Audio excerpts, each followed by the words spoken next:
ఈ మొక్క వచ్చేసి మరుగు మొక్క అని పిలుస్తారు దీన్ని.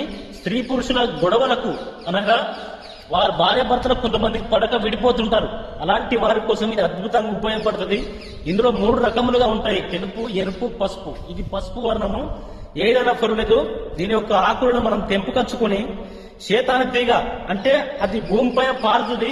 మనిషి ఇట్లా నీడబడంగానే ముడుచుకునే అవసరం లేదు, ఇట్లా నీడబడితేనే మూసుకుపోతుంది శేతాన తీగ అనేది. దేవాంగ పక్షుల యొక్క మలము. ఈ 3టిని ఆదివారం రోజు తీసుకొచ్చుకొని మెత్తగా నూరి, చూర్ణం మెత్తగా నూరి ఇందులో ఆత్మజలం కలిపి, చెమట గాని టాయిలెట్ కానీ కలిపి, ఎవరైతే భార్య భర్తలు గొడవలు ఉన్నారో వాళ్ళకు మాత్రమే దీన్ని దైవ శ్లోకాన్ని పఠించి కానీ వాళ్ళకు కొంచెం రాసినట్టయితే ఆ రోజు నుంచి వాళ్ళు చెప్పినట్టుగా వారు వింటారు. అంటే ఆ భార్య భర్తల గొడవ ఆ రోజు నుంచి తగ్గిపోతుంది. ఇది ఎవరైనా ఆ సమస్యలు ఉన్నది మాత్రమే చేసుకోండి, వారు మాత్రం